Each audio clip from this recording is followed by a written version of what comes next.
마태복음 5장 11절 12절 말씀입니다. 왜냐하면 너희를 욕하고 박해하고 거짓으로 너희를 거슬러 모든 악한 말을 할 때에는 너희에게 복이 있나니 기뻐하고 즐거워하라. 하늘에서 너희의 상이 크니라. 너희 전에 있던 선지자들도 이같이 박해하였느니라. 아멘. 사실 우리가 이 땅을 살면서 기본적으로 이제 복에 대한 어떤 개념, 생각들이 거의 비슷합니다. 인간적으로 살아가기 때문에 인간의 육신의 몸을 입고 사는 존재이기 때문에 당연하게 복이라 함은 아마 이런 것이지 않을까 생각을 해요. 여러분 오복 들어보셨나요? 오복. 오복. 편안하게 오복. 제가 한번 읽어드리면 이게 옛날부터 있었던 거더라고요. 서경이라는 게 거기서 나오는 책에 나오는 건데 인생의 바람직한 조건인 5가지 복이랍니다. 오복. 아마 들어보셨을 거예요. 오래 사는 장수 들어보셨죠? 그죠? 부유하고 풍족하게 사는 부, 장수, 부, 건강하게 사는 강령. 이런 거 제가 외울 수가 없어서 읽어드린 거예요. 그리고 이웃이나 다른 사람을 위하여 보람 있는 봉사를 하는 유호덕. 들어보지 않았어요? 뭐가? 공부할 때 이거 외웠던 걸 기억하는데. 자기 집에서 깨끗이 죽음을 맞이하는 고종명. 이게 오복이랍니다. 오복. 여기서 아마 우리가 가장 좀 집중하고자 하는 것이 뭐 장수, 부, 강령 이 정도이지 않을까 싶어요. 뭐 봉사하는 것까지는 가진 않고 마지막에 또 좋은 죽음을 맞이해야 된다는 뭐 그런 부분도 생각은 하지만 특별히 이 복의 개념이 인간이라고 하면은 당연하게 그냥 좀 물질적인 부분, 또 육신의 건강한 부분, 뭐 이런 부분에 우리 눈에 보여지는 그 부분에 집중하게 되는 것이 당연한 거거든요. 근데 이제 성경이 말하는 복을 좀 살펴보면 전혀 안 그래요. 근데 우리가 이제 성경이 말하는 어떤 그 복의 개념을 약간 좀 인간적인 측면에서 이야기할 때가 너무 많아요. 그래서 막 우리가 축복 받으세요 하는 그런 복을 단순히 우리는 육신의 범사가 잘 되고 우리 삶 속에서 그리고 또 강건케 되어지고 어떤 이런 부분들을 많이들 이야기를 하거든요. 그리고 또 우리가 그렇게 이해를 하고, 근데 사실 성경에서 말하는 복, 그러니까 하나님의 관점에서 말하는 복이 전혀 다르다는 것을 우리가 알아야 되거든요. 근데 우리가 인간적인 관점의 복을 성경적인 관점의 복으로 이렇게 딱 짬뽕을 시켜요. 섞어가지고 마치 이게 진짜 복이다. 이 복이 우리에게 임하면 야 축복이다. 이게 진짜 축복받은 거고 야 감사할 일이다. 근데 사실 유신적인 보여지는 것이 아무것도 없어도 우린 참 복이 있는 자녀거든요. 복의 자녀예요. 근데 이 유신적인 어떤 인간적인 관점의 복의 개념이 딱 눈에 보이니까 이렇게 살아야 복이 있는 사람이야. 이렇게 성공해야 복이 있는 가정이야. 뭐 어떤 이런 관점으로 이게 해석이 되거든요. 그러면 역으로 질문했을 때 우리가 예수님 믿고 잘 되는 일이 얼마나 되세요? 예수님 믿고 진짜 교회 다니면서 신앙생활 하면서 잘 되어지는 세상에 말하는 어떤 오복의 개념의 그 복이 얼마나 나타나셨나요? 네, 물론 전혀 없진 않아요. 전혀 없진 않아요. 하나님께서 이게 성경에 보면은 누리게 하신다는 표현을 하세요. 그러니까 물질적인 부분도 누리게 하시고 자녀의 부분도 누리게 하시고 하나님이 누리게 하시는 그 어떤 허용 범위 안에 있는 형통의 복이 있어요. 근데 그게 아닌 어떤 일반적인 세상적인 복을 가져다가 우리 기독교에 하나님이 주시고자 하시는 그 축복, 하나님이 은혜 베푸신 그 복을 이렇게 적용을 해버리면 전혀 다른 시각이 되는 거예요. 그래서 만약 예를 들어서 이런 분 있지 않나요 혹시? 내가 5년을 예수 믿었는데 왜 난 이렇게 살아야 되나? 내가 왜 10년을 예수 믿고 하나님 말씀 가운데 복 주신다며? 우리 전투할 때 많이 얘기하잖아요. 예수 믿으면 복 받아요. 처음엔 통할 수 있어요. 처음엔. 그러나 신앙의 깊이가 깊어질수록 그런 개념에서 이제 탈피를 해야 되거든요. 하나님께서 우리에게 원하시는 복, 주고자 하시는 복, 그 복이 과연 무슨 복인가를 우리가 잘 알아야 돼요.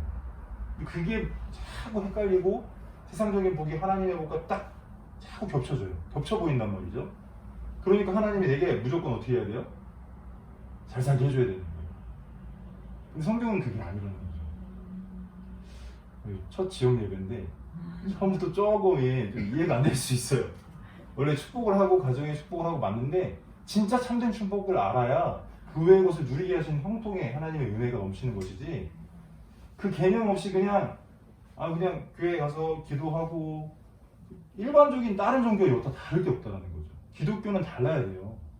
예수 믿는 사람은 달라야 되는데 다르지 않고 그냥 일반적인, 예를 들어서 불교의 공양미를 왜 바치죠? 제가 불교에서 다시 기독교 교회로 온 청년하고 이야기를 많이 해봤는데 기독교보다 더 내라고 해요. 갑자기 절기마다 500을 내라고 그러고 500만 원을 내라고 그래서 도저히 돈이 감당이 안 돼서 나왔다 그러더라고요. 그 청년. 굉장히 그곳에서 막 밤새도록 이렇게 막 뭐라 그러죠? 절하는 거? 밤새도록 해봤대요. 네, 1000, 그거 있잖아요. 그거. 밤새도록 했대요. 근데 돈 내라는 거. 그러니까 세상적인 어떤 그런 일반적인 종교들도 이 땅의 육신적인 어떤 만족, 육신적인 풍요, 어떤 성공 다 똑같이 구하거든요. 근데 기독교가 만약에 똑같이 그렇게 구한다면 과연 하나님이 우리를 위해 이 땅에 직접 아들 예수를 보내셨는데 우리 부자 되게 하려고 예수님 보내셨나요? 우리가 이 땅에서 성공하게 하시려고 예수님 보내셨어요? 그러니까 초점에서 자꾸 벗어나니까 하나님의 말씀과 겹쳐지는 그 부분을 자꾸 내가 받아들이고자 하는 그 부분으로 받아들인다는 거죠. 분명히 강단에서는 그 복이 우리의 영적인 복이요, 우리 영혼의 때를 천국의 놀라운, 진짜 비교할 수 없는, 이 땅과 비교할 수 없는 그런, 이 땅의 부귀영화 비교가 되나요? 천국의 그 부귀영화가? 근데 자꾸 이렇게 겹쳐보게 되니까 우리 신앙이 올바로 성장하지 않는다는 거예요. 우리 무조건 다른 어떤 듣기 좋은 소리, 듣기 좋은 어떤 말씀, 이게 중요한 게 아니라 성경이 중요한 거예요. 성경. 하나님의 말씀.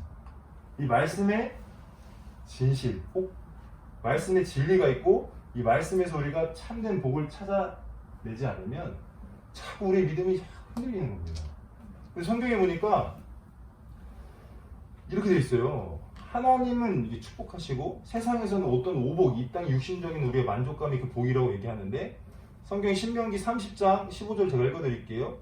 보라, 내가 오늘 생명과 복과 사망과 화를 내 앞에 두었나니. 그리고 또 이렇게 돼요.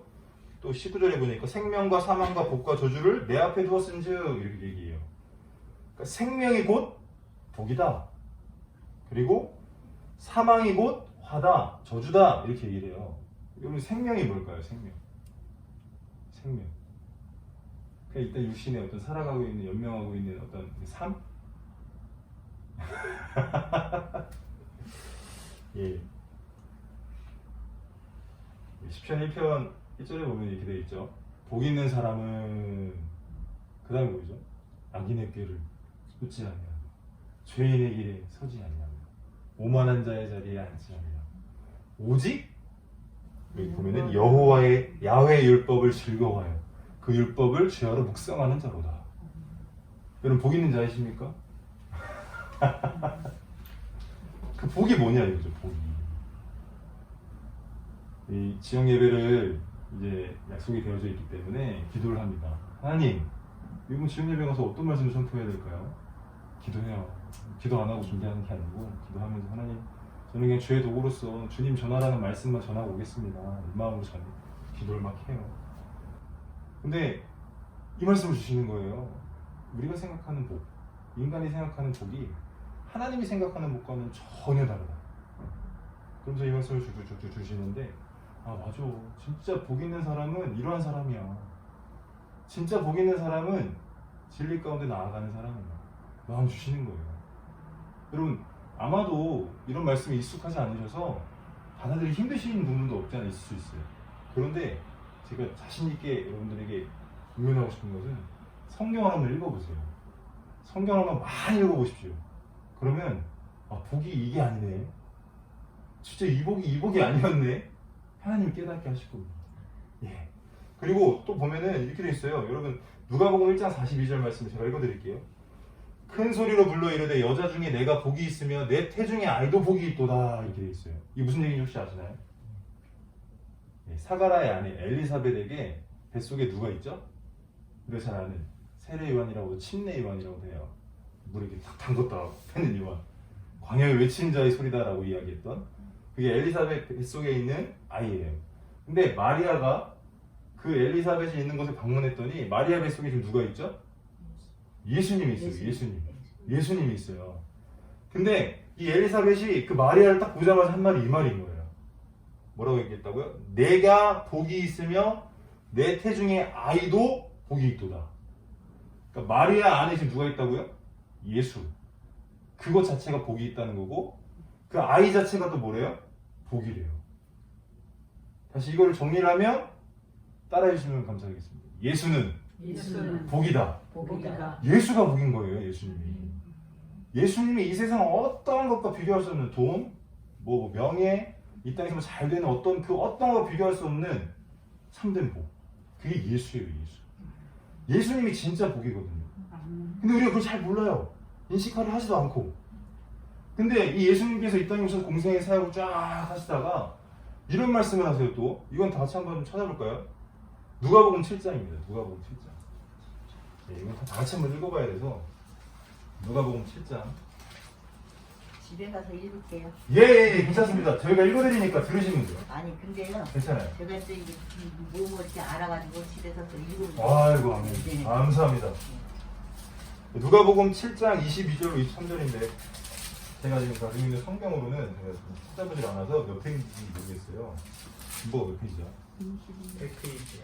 100페이지입니다. 누가복음 7장 22절로 23절 다시 한번 읽겠습니다. 시작. 예수께서 대답하여 이르시되 너희가 가서 보고 들은 것을 요한에게 알리되 맹인이 보며 못 걷는 사람이 걸으며 나병 환자가 깨끗함을 받으며 기먹은 사람이 들으며 죽은 자가 살아나며 가난한 자에게 복음이 전파된다 하나 누구든지 나로 말미암아 실족하지 아니하는 자는 복이 있도다 하시니라. 그러니까 엘리사벳을 통해서 예수님이 복이라고 해요. 그죠? 예수님이 복이라고 했고 예수님 자신이 뭐라고 표현을 하시냐면 나로 말미암아 실족하지 않는 것이 복이래요. 이 뜻이 또 이해가 안 되지 않나요? 실족 뭔 실족? 그래서 제가 실족이라는 단어를 보니까 이렇게 됐어요. 발을 헛디뎠다. 그리고 행동을 잘못하고 있다. 그러니까 예수님으로 말미암아 예수님을 믿지 못하고 발을 헛디딘 사람이 있죠.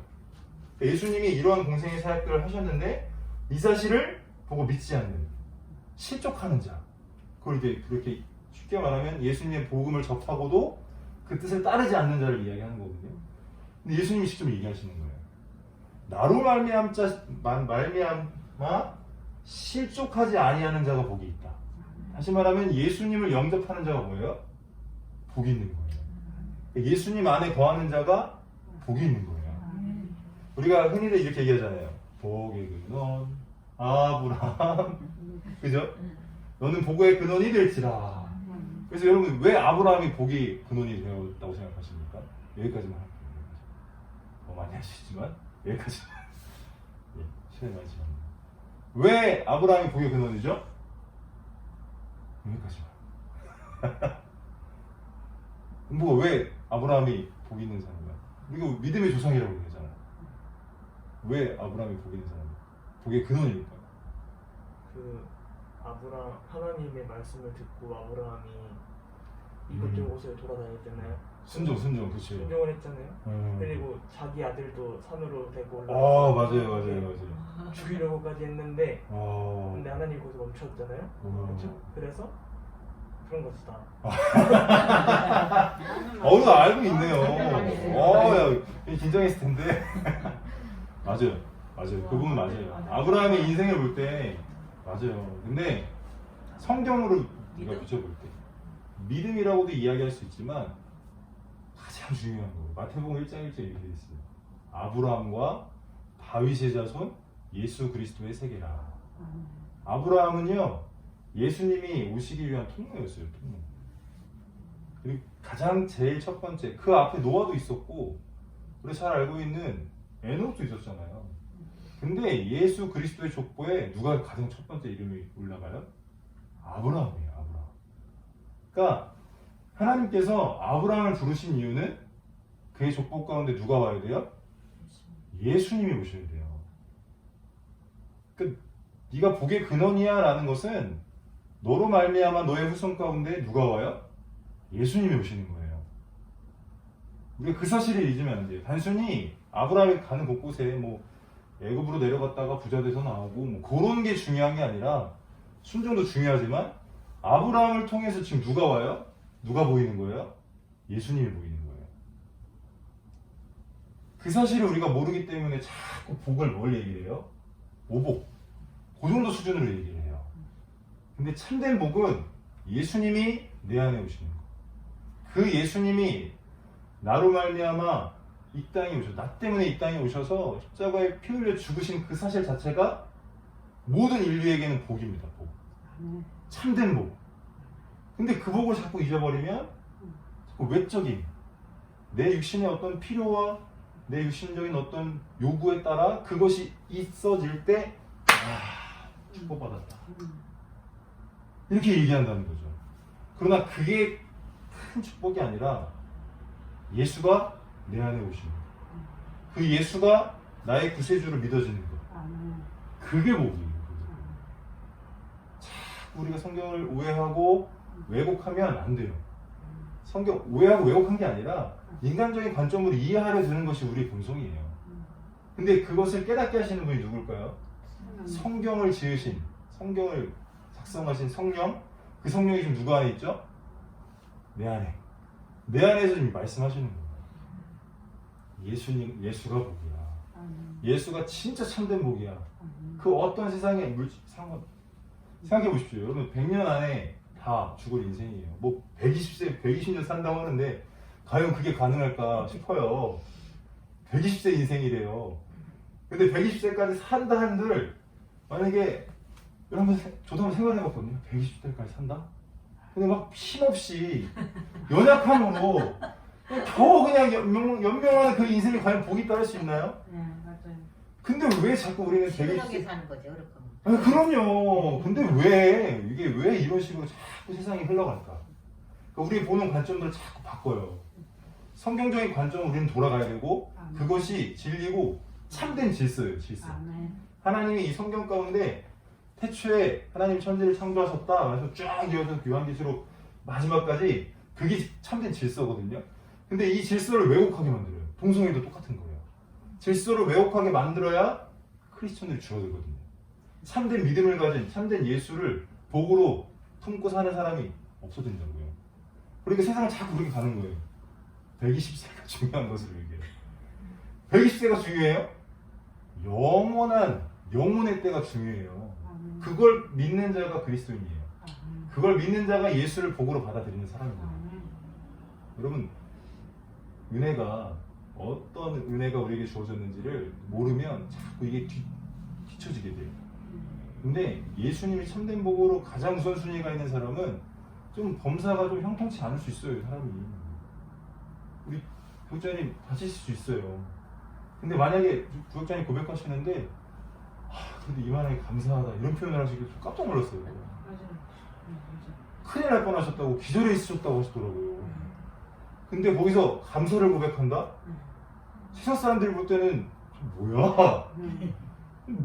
저게 어떻게 감사해? 하지 않겠어요? 근데 왜 감사하죠? 그 감사할 이유를 저 살려준 것만 해도 그러니까요. 세상적인 관점으로 이게 이해가 안 된다니까요. 세상적인 관점으로는 내가 잘 되지 않고 내가 위기 가운데 있고 고난 가운데 어떻게 그걸 감사해요? 왜 감사하느냐? 주님이 감사할 수 있는 이유를 알게 하시는 거고 내 안에 주님께서 그걸 깨닫게 하시니까 감사거리가 나오는 거예요. 저에게도 감사할 거리가 많냐고 물어보신다면 많아요. 근데 속속속 찾아보면 감사보다 불편한 게 훨씬 많습니다. 삶이라는 게 그래요. 근데 그 시각 자체를 어떻게 해주죠?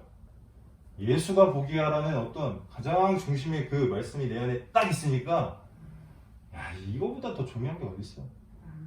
내용은 천국 가는 것보다 중요한 게 어딨어? 이게 되어질 수 있는 거예요. 저희 집 6명이 사는데 제가 지금 며칠 보고 와 전망도 좋고 너무 좋다 생각을 하지만 저희 집 굉장히 좁거든요.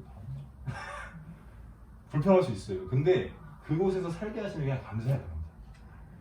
그건 중요한 게 아니에요. 내가 믿음에서 벗어나면 이건 진짜 이만한 저주가 없어요. 내가 예수 안에 있다는 것, 생명이고 복이다라는 인식을 하며 살 수 있으면 감사. 초현실적인 어떤 문제 가운데 좌절 낙심케 하는 누가 있죠? 악한 원수 마귀가 있어요. 그와 반대로 예수면 다다. 어떤 선교사님이 표현했어요. 예수면 다다. 그분이 그렇게 사시더라고요.